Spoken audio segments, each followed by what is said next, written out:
So you may be tired of hearing me talk about Mego and all the things that involved with that, but guess what, folks? Today is the day, the final Month of Monsters Mego review. And we're doing 5 of them.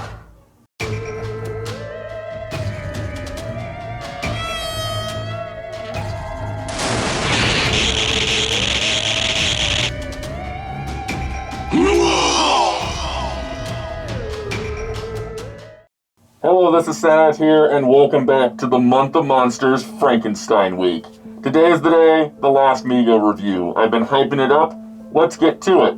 First of all, we're going to be looking at 2 Mego figures, one of Frankenstein, one of the Bride of Frankenstein. Bride of Frankenstein debuted in the first Frankenstein sequel known as Bride of Frankenstein. We'll talk more on that later.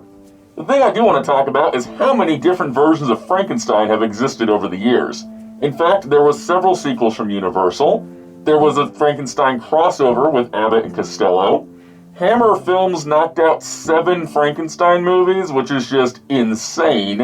And there's been other adaptations from other studios that have come in the more recent times, such as Mary Shelley's Frankenstein in the line of Bram Stoker's Dracula, and just plenty others.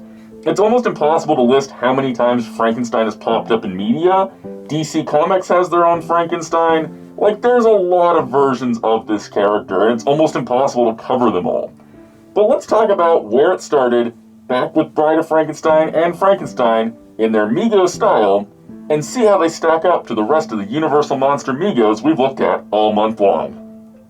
So Mego's first Frankenstein release of the modern line was exclusive to Target and was really hard to find. I had to have a friend get me this from out of town because I could not find this figure anywhere. This is the one we'll look at, but there were others. When Mego went to wide releases, there was this glow-in-the-dark version release, which actually is pretty cool looking, and I like the added scarring to the face. There also was this interesting shirtless version of Frankenstein where they did paint in the scars pretty nice, so that's a pretty cool variant. There also was a Frankenstein that was more Boris Karloff inspired, more realistic color tones and such, which actually I think looks pretty good. And they also even released a Son of Frankenstein figure, which is quite unexpected as that movie gets looked over a lot in the Frankenstein universe. But looking at that first release Frankenstein, he's in a nice green suit, green skin. He's very vintage Mego, which is the part I really like about him. He's not trying to be realistic, but more classic vintage toy. The head is pretty cool. I like the addition of the scars. I like the, simpler paint design because it kind of goes with the other Mego figures we've seen. The suit jacket is done pretty good. I like the stitching, the button work. It's, Mego I think has a certain quality to it in the overall sense. Though once again, the legs are usually kind of bland and the shoes aren't anything to talk about. You've heard it once, you heard it a dozen times. Mego figures have the same articulation, they always do. They have the same range that they've had since the 70s, and honestly, it's still pretty good for all things considered, but it is of course a little limited. So this makes for a nice retro Frankenstein look, and I do really like it overall. It's not the most amazingly detailed figure possible, but I don't think it needs to be either. Now, there was only one Bride of Frankenstein released in the modern Mego lineup, and it is the one we're looking at today, of course. She is the Bride of Frankenstein as portrayed in the original film. Looking at the bride herself, she's got a really nice look to her. You can see the bandaged arms as well as the dress covering over, and I like the green skin because it matches that first release Frankenstein the best. I do really like the head sculpt, the way that the makeup is applied, the way that the eyebrows are portrayed, and the squiggles around the side of her head look really good too. The dress is plain, but that's all it needs to be, but I do like the bandage work on the arms. It's very similar to the way they did their mummy figure. In fact, the bandage work goes for the bodysuit underneath, even though you can't remove the dress without removing the head. You can see that if you pull the dress up, there is mummified legs underneath. As this is the first female Mego we've gone over, head turns left and right, shoulders, elbows, wrists, pivots, torso, hips, forward, knee, ankle. It's everything you expect from any of the other Megos. This makes her a very nice figure. I like the look of her, I like the more retro vibe, but I also like the extra details like the bandages being applied, individually. I think it gives her an extra kind of quality feel.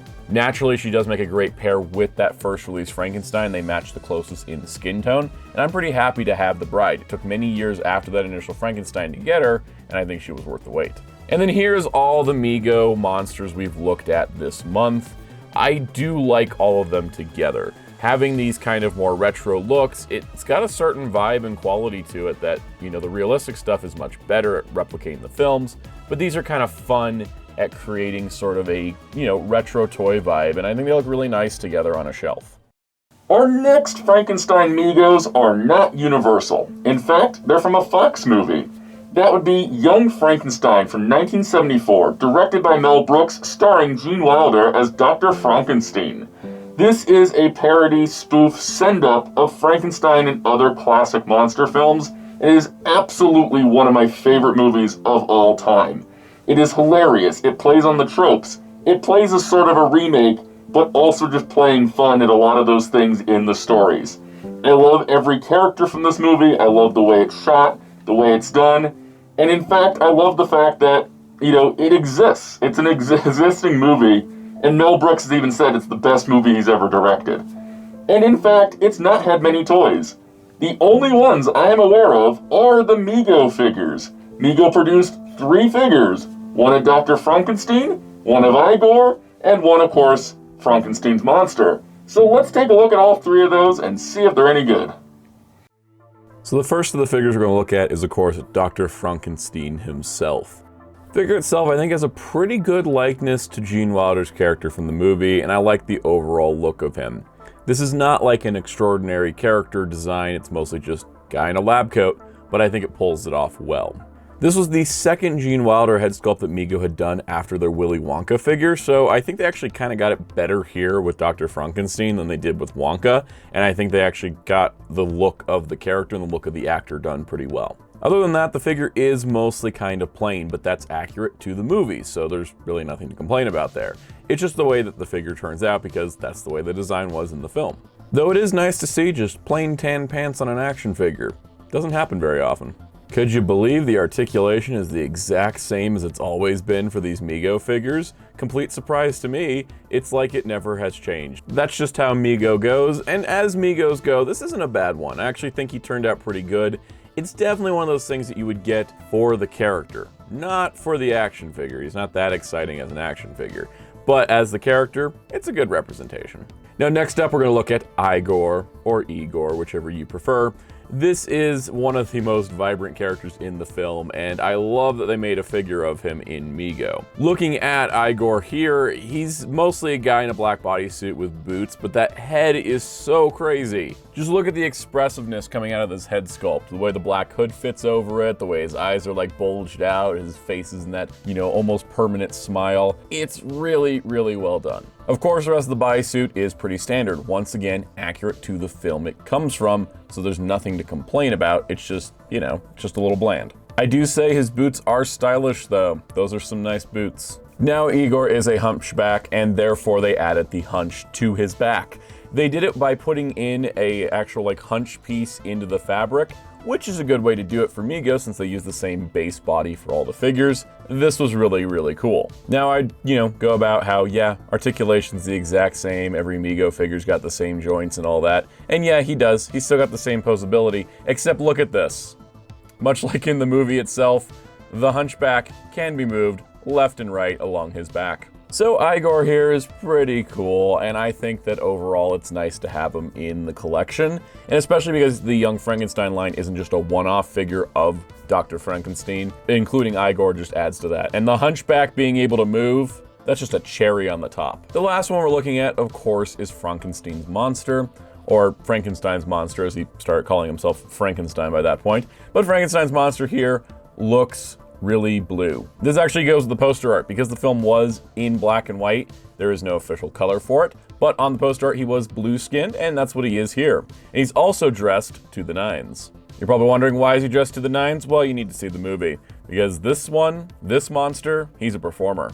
And what's really nice about this is that this, I think, is the iconic look of the character, honestly. And to that point, much like Dracula, this figure does have a lot of good layered fabric. You have the shirt, the vest, the coat. They did a lot of good job here making sure it looks like a layered outfit on the figure. Even down to the legs, where the pants do have kind of extra stitching on the sides to give it a fancier look. Overall, it's making sure Frankenstein's monster is stylish and ready to go. And yeah, Same articulation that we're used to by this point. There's no surprises, but it's also not that surprising that, they have the same articulation style for the entire line. Now, he does come with a top hat and a cane. The top hat fits fine. The cane I'm holding in with a piece of mounting putty because, there's no way for him to actually hold the cane. He doesn't have the normal Mego hands that would have kind of a closed grip. He has the open hands, which means he can't hold the cane unless you're going to use a rubber band or some mounting putty or something like that. Overall, these 3 figures are fantastic, and I appreciate the Young Frankenstein didn't just get 1 figure, but 3. It's an iconic movie. I would like to see more, but if this is all we get, it's more than I ever expected. And no other company is doing Young Frankenstein, so credit to Mego where it's due. There was one other release for this lineup. It was a 2-pack of Frankenstein's monster with Dr. Frankenstein, and this was in both of them being in the suits from the Puttin' on the Ritz scene, but I ultimately didn't pick that up because I already had the Frankenstein monster by the time this came out, and the price point was a little high, so I was like, I don't know if I need it, but it's still pretty cool that they put it out. Though it was exclusive to Walmart, which means finding one with a good box, kind of tricky. And that's it for Mego on the Month of Monsters. We've looked at a ton of them, but like I mentioned prior, there's so many of the Universal Monster figures out there are Mego. They've made more than any other company to this date, and it's actually kind of amazing. So, credit to Mego, you made a lot of figures, and we looked at a lot of them. But tomorrow, we're changing gears, something different, something exciting. Stay tuned.